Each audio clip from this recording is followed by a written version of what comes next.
Hi, Sharon. Hi, Penn. Thank you for being with us this afternoon. Hi, Danny. Hi, Sharon. Hi, Penn. Um, Sharon, Penn, I have 23 questions for you to ask.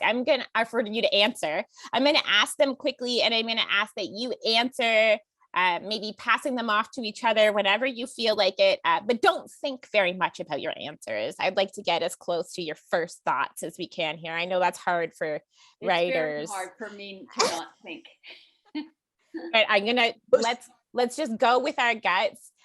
Sharon, maybe to make sure that you're not thinking too much, let's start with you. Okay. Do you write in book margins? No. No? Never? Hardly ever. I underline. Okay.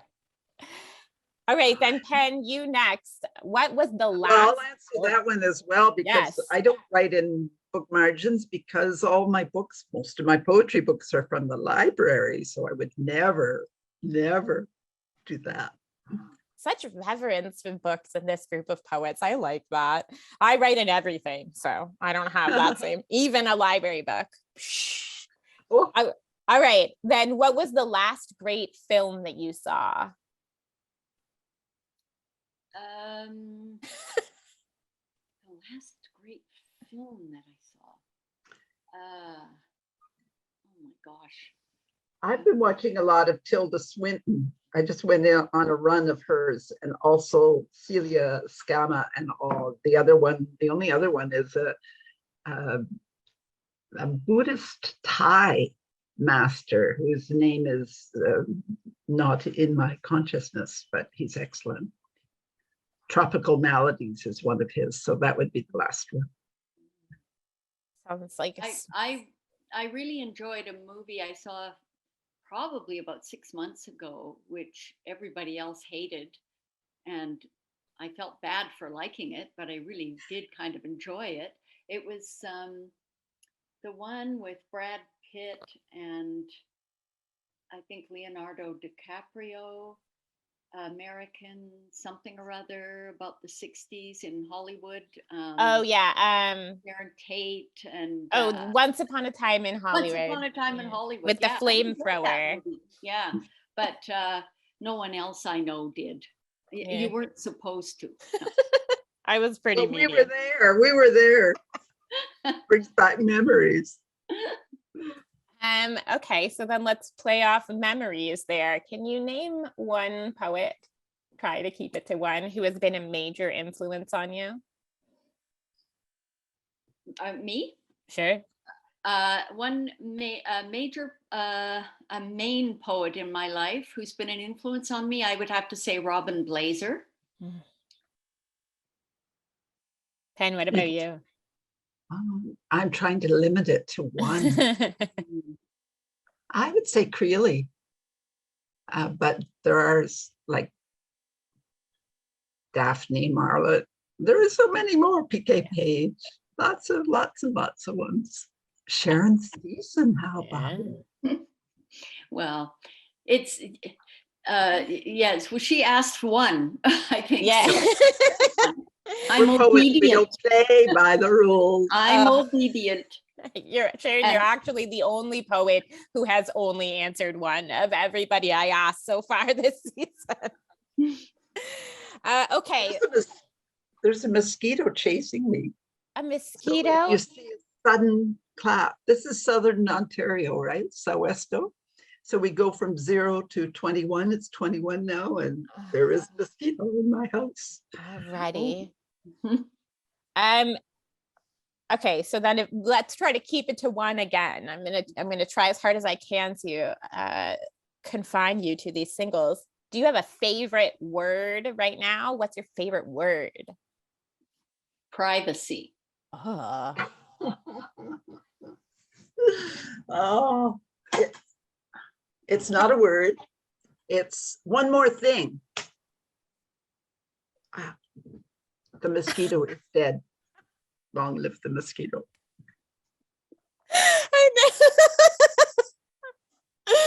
Wow, that's some pretty good work. What are you reading right now? P.S. Aha, what a great choice. Yeah. Satellite Love. I've just started it. It's a Japanese Buddhist, it looks like, by a Calgary Japanese writer called Genki Ferguson. So I don't know if I could recommend it or not, but it looks really interesting. It's Pali Buddhism, and it's a novel. I don't know. I'll let you know. Yeah, let me know. Do you write in pen or pencil when you handwrite? Who, me? Pen. Sure. Pen. And pen? You're talking to me. You're talking to me. I have to be very careful because I'm very, very left-handed, and I have to choose my pen very carefully, because if I don't, I scrawl out everything that I've written. So I write by a good pen. And what's your favorite color right now? Mine is blue. Mauve. And blue, what kind of blue? Sky blue. Wonderful choice. It's a sky blue in Okanagan right now. Today, it's getting there. It's blue with clouds. Hey, do you remember the first thing that you ever wrote? Yeah. I was 6. I had just learned to write, and it took power I'm amazed by the power of the word. It was about a skating party, and I illustrated it. And it's in the McGill archives. Wow.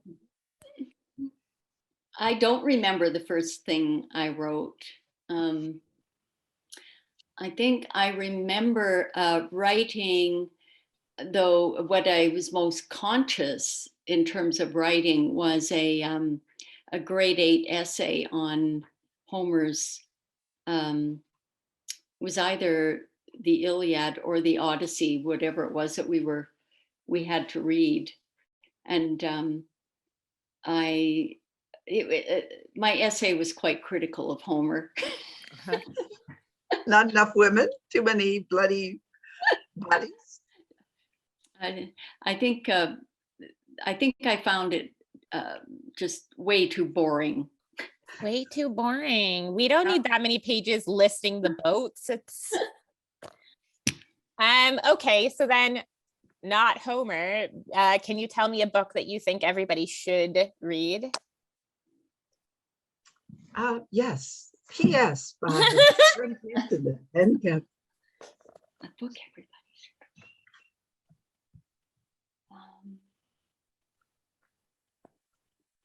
I loved Ruth Ozecki's Form and Emptiness. I just read that. I just loved it. She's such a good writer.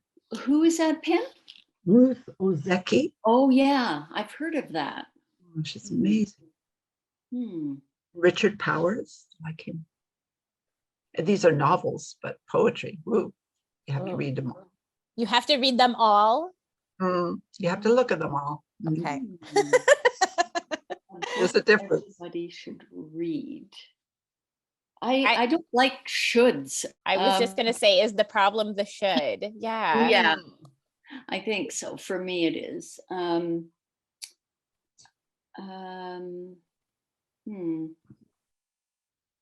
Gee, I don't know. Just a minute. I love how seriously you're taking this. I think J.M. Coetzee's novel, Diary of a Bad Year, is really worth reading. So I'll just say that for now. Oh, I've never read it.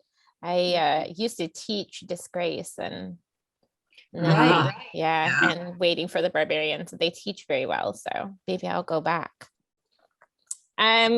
Let's talk a little bit about Canadian poetry then. Bring it back here. You're both, like, I'm just gonna say it, like, legends. You have like made this real mark in Canadian poetry. Can we talk a little bit about, like, how is the publishing scene, the writing scene different now from when you started out? or if at all? I started out in 72 when it was really wide open, and I think it's just about as difficult or more difficult to get published now than it was then, because there's been so many creative writing schools that have produced so many poets. So I think there are, thousands more poets than there were when I started. And I would agree with that. I just remember the scene as being much more open. There didn't seem, and I think, there didn't seem to be any expectation about what poetry should be. It was just, wow, here's Penn, wow, here's Sharon, wow, let's, so and I really, really agree with Penn that the proliferation of the creative writing programs has produced so many poets now, and with what appears to be kind of constraints on the budget of publishing companies, and I just think it's more formalized, it's more bureaucratic, it's more administered, it's more constrained than I remember it ever being, up until, I would say, this lovely kind of gift economy of poetry that Penn and I were fortunate to inhabit in those early years. I think it started kind of changing in the late 80s, wouldn't you say, Penn? Early 90s, maybe. Yeah. For all kinds of reasons, but it's I think it's on the other hand, I think that the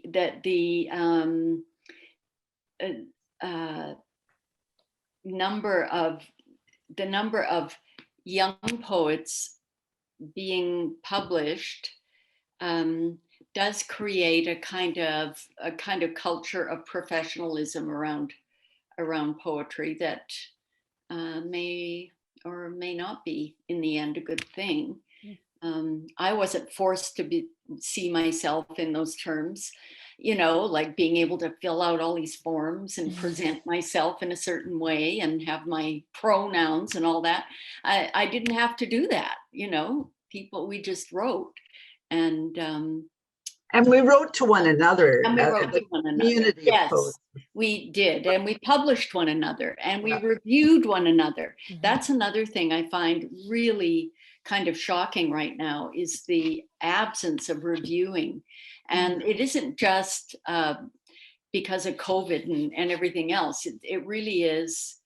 I mean, our books would be reviewed in the Toronto Star or the Globe and Mail or the Vancouver Sun with, 2.5 columns of remember people like Judith Fitzgerald and people like that great. Review your poetry books, and people's books got seriously reviewed. And I don't see that now. And the internet has changed everything, absolutely everything. And what counts as a review now is basically a short paragraph. So anyway, I have to add to that it's the London Free Press has been amazing at reviewing or looking at whatever I'm doing with full page stuff. So that's the one exception I know. But the other amazing thing is that the scene is much more political, in that it's become much more divergent, and that was very much needed for Indigenous and Black and Asian poets. That's been a huge change and much needed.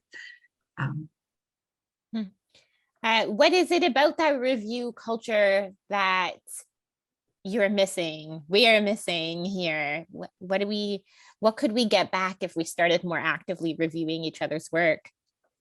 Well, I just edited an anthology of poems in response to peril, and I asked a couple of people who hadn't had time to review it or to enter into it. And they were insulted that I asked them to review it rather than asking them to submit to it. Well, my call was an open call, so I didn't ask anybody to enter it. But one person was extremely affronted that I would. So reviewing is seen as lesser than writing, and for me, a good review is as creative as any other kind of writing, and more necessary because it keeps the lines of communication open. But there aren't the places for reviews. I only know about 4, except for online comments on Facebook. Mm-hmm. Thank you for saying that. I am a very active reviewer. I write reviews. Oh, Danny. Yeah. I just happen to have an anthology for you. But happy to do, maybe we'll not have this in the recording, wink, wink, but I'm happy to review all the time. I review sometimes for the Journal Canadian Literature and sometimes for Quill and Choir.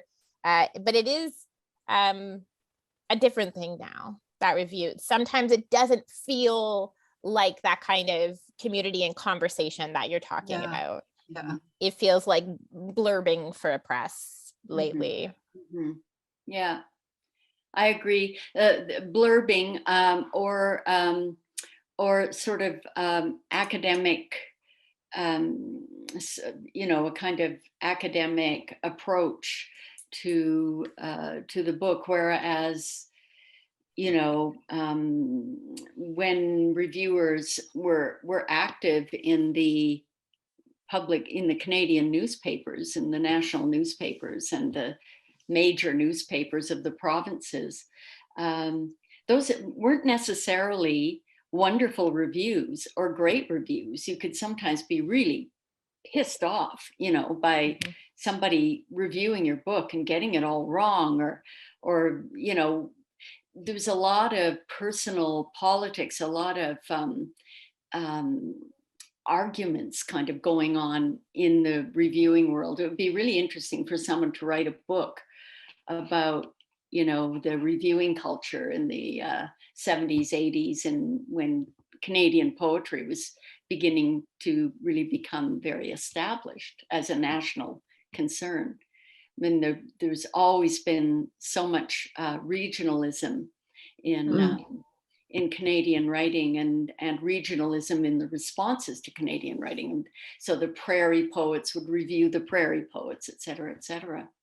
But yeah, I think that what you said earlier about, you know, company, conversation, community, that there is that kind of circularity with the writing, with the reviewing, with the readings, with the grants, with the whole culture and administration of poetry in this country, and has always been there. But I think more recently it's become so politicized and so academicized, if that's a word, that there are a lot of poets who just feel that they can't or don't conform to that particular way of writing or of that particular concern. Present company excluded, of course. I think what Gap Riot's doing is just terrifically, wonderfully kind of fun and old-fashioned in that sense. It's not clunky, and that I really appreciate the aesthetic, the attention to the aesthetic value of the work, rather than its, you know, relation to an identity or something. So my indie heart is always with the small presses, and Gap Riot has been such fun, and a beautiful job. Thank you. Other than us, of course, is there a press or a poet who's working right now that you're really excited about?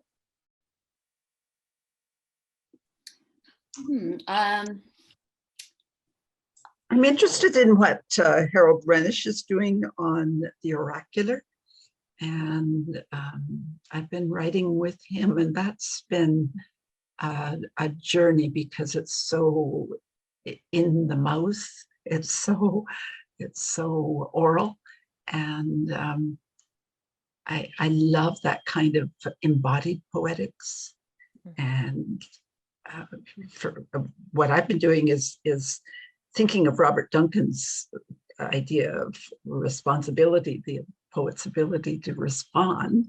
And that's what was the genesis of the this whole Ukrainian anthology, Poets in Response to Peril. So for me, reviewing and writing, it's all about the ability to respond.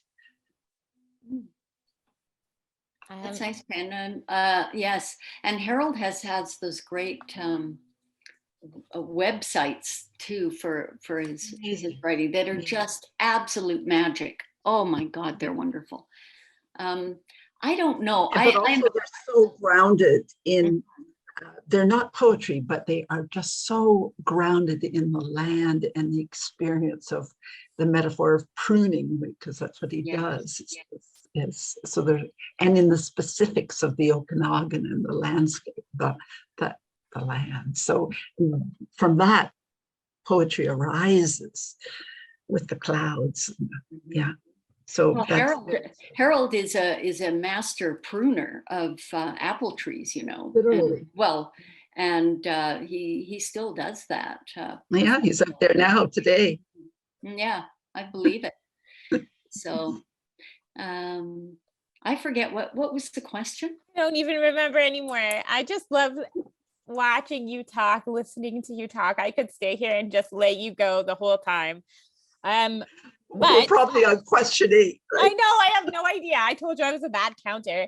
But I think that means that it's time to start talking about this lovely little mauve book, P.S. This is a book that's written in conversation. Can you tell me, is there something that happens to your writing that's different or new when you're writing to each other and back and forth? What new things come from that? Well, I want to say, first of all, that for me, it wasn't really that to start with. Penn and I were chatting away on emails, and I was in my usual writer's block situation. And so she said, well, why don't we be poetry buddies and we'll just write a poem a month and send it to each other. And so that's how I understood it. And so great. And it was great motivation for me. So I'd write a poem and send it to Penn. And even reading the book now, I see how much more responsive Penn's poems were.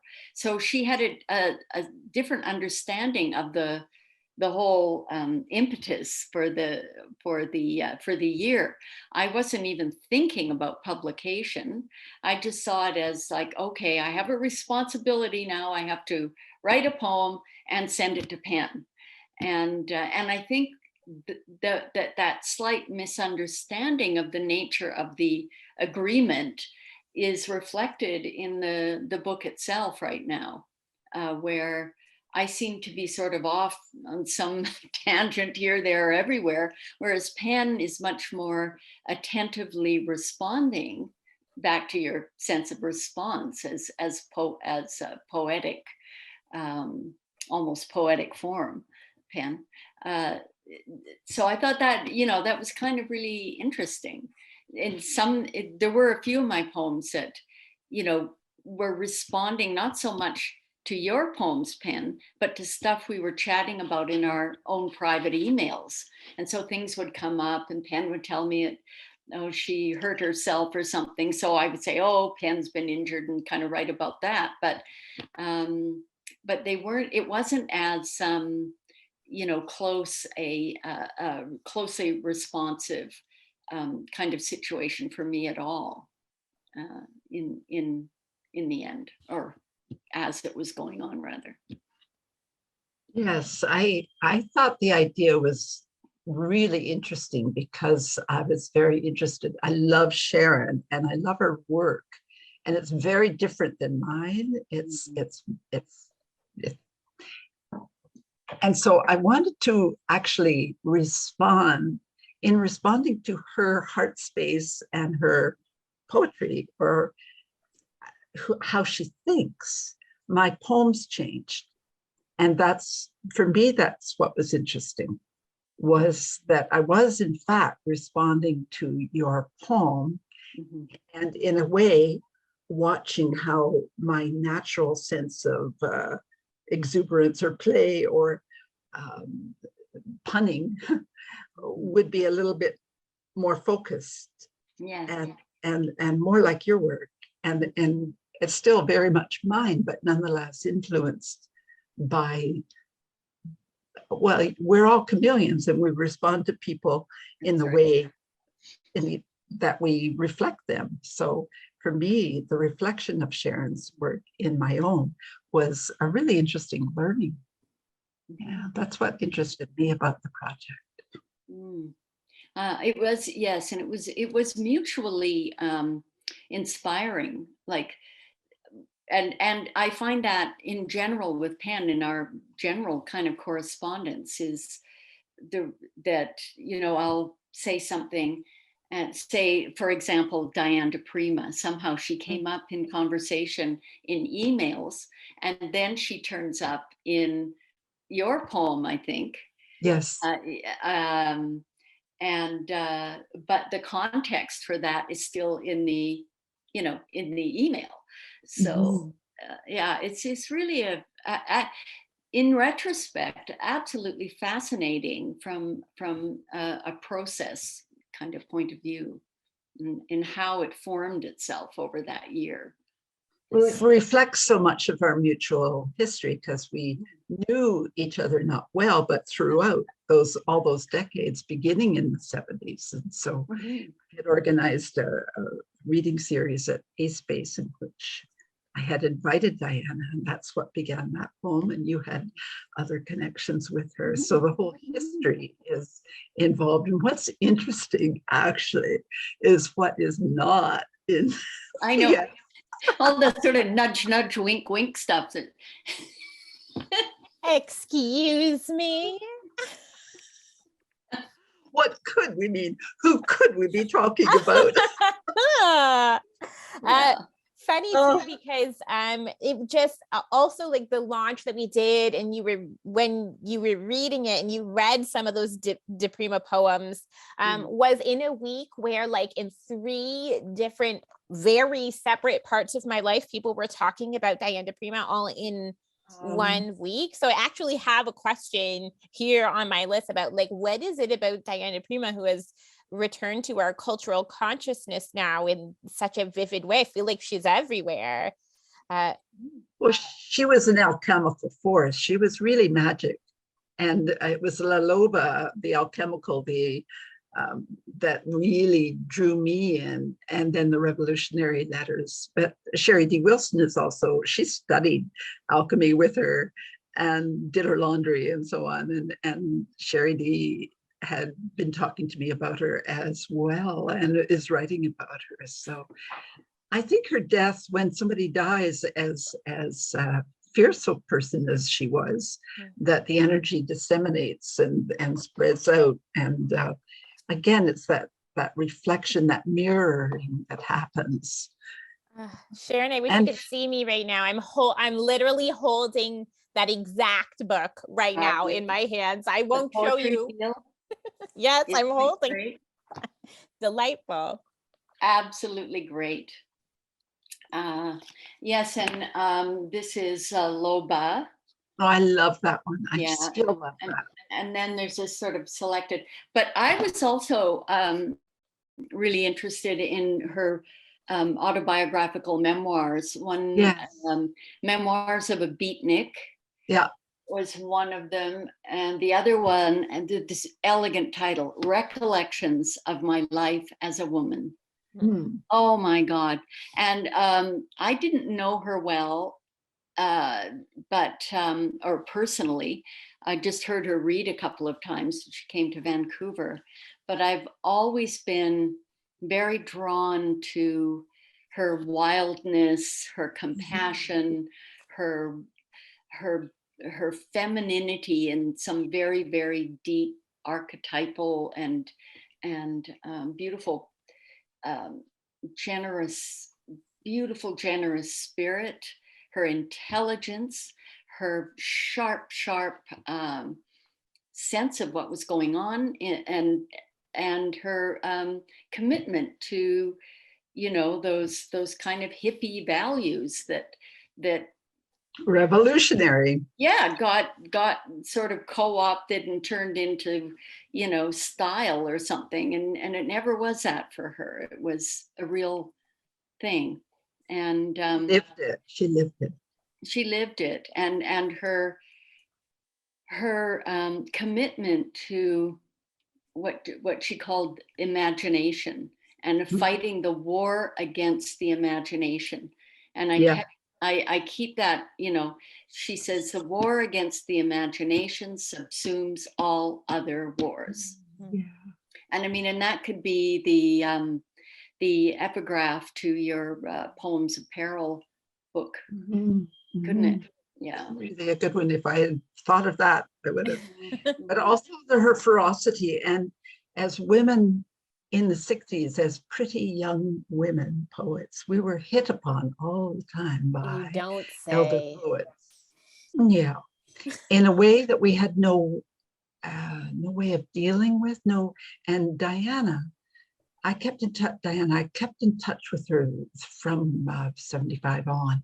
And I just adored her way of living as a free spirit, raising 5 kids, and yet keeping the men with this wry humor and sharp jabs. She taught, because I was quite cowed by what is all this happening, and it was extraordinarily difficult to keep your own sense as a poet, and to fend off the expectations that were really, really rampant. And she was my mentor for the ferocity with which she dealt with that. That's some of the stuff that we did not write about in public. Yeah, I wasn't that aware of Diane de Primo when I was a younger woman writer, except, you know, when she'd come to read, and she seemed like, you know, an angel out of some Italian movie or something, and she would appear. But for me, it was the main kind of influence, I suppose, in terms of an slightly older woman poet was Phyllis Webb. And, yes. So a very different kind of woman, but also extremely independent, extremely outside. Extremely generous too. And extremely generous. And with that kind of beautiful soft spokenness that I really, I don't know, it was a way of being a woman and a poet at the same time that was so dignified and so appealing and so inspiring. And what connects them is the combination of gentleness and ferocity. Like, they're both small women and both have this brilliant, fierce intelligence that could just out. And Phyllis as well came to read. That's how what I did was invite all the poets that I admired to read in the early. Oh, of course, that's what we did. If you liked a poet, you invited them out to read, and then you sent the bill to the Canada Council. Yeah. Everyone had a great time. And in those days at East Base, it was possible to invite Americans. So we had Creeley and Burroughs, who I hated. But Burroughs, yeah. So you hated? Sorry, I'm going to need a little bit of the gossip here. You can't drop something like that and then... Oh, he was such a cold fish. He was the Burroughs adding machine. He was mean, and he was very much the school of fish around him, and he was absolutely dead-eyed. I liked his work. That's why I invited him. But the person was he had no interest in. Maybe it was that he had no interest in pretty young poets. as Are you talking women, about Burroughs, William Burroughs? you know.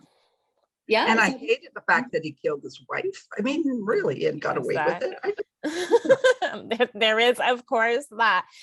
So funny. In Brian Dedora's 23 questions, he also takes a couple jokes about Burroughs as well and not liking him very much. So that is not funny. And Brian, Likable guy. Brian tells me that he was at that reading Yeah. that I hosted 75, 76. My goodness. It was a very small world at that point.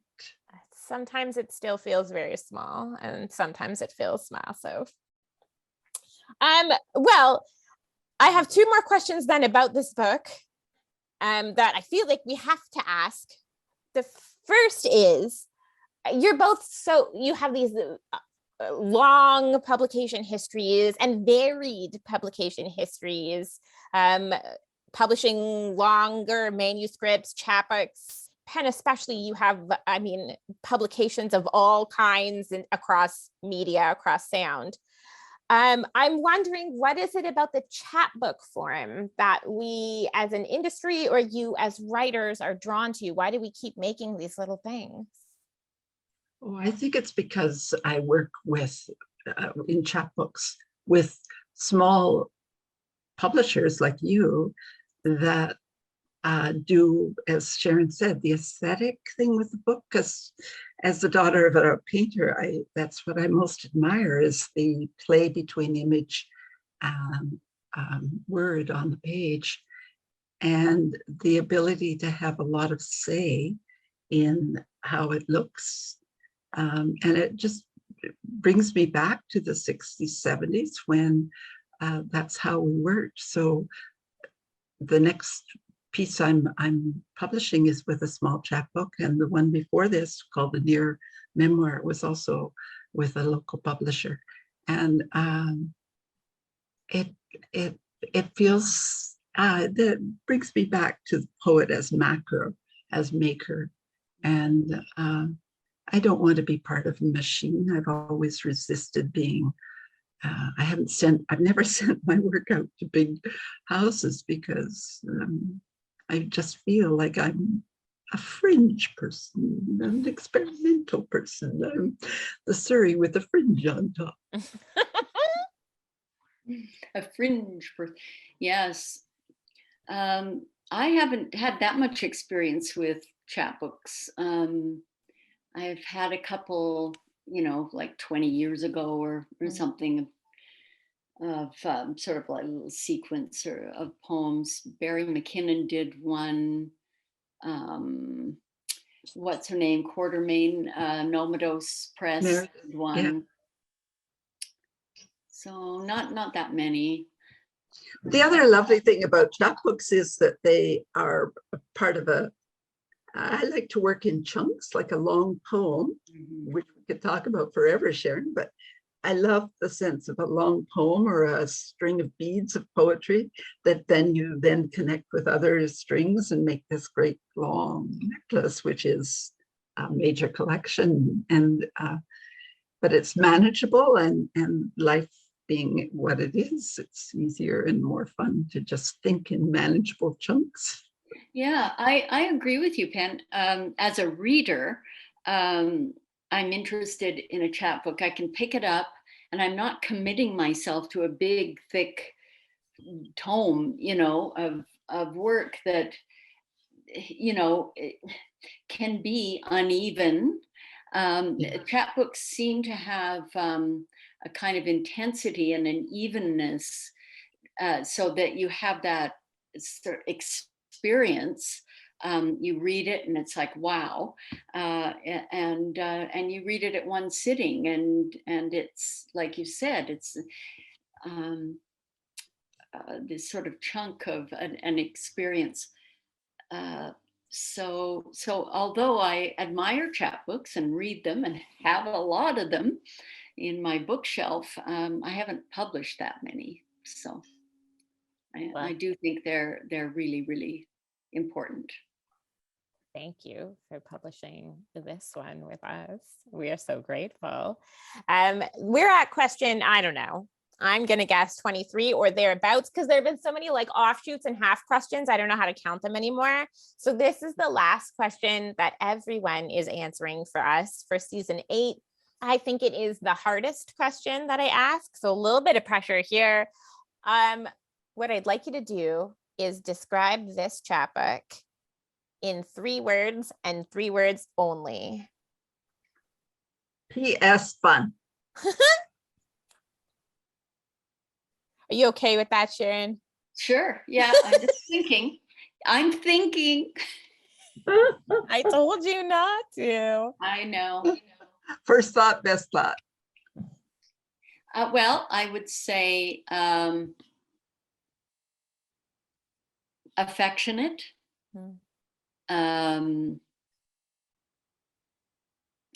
wise, and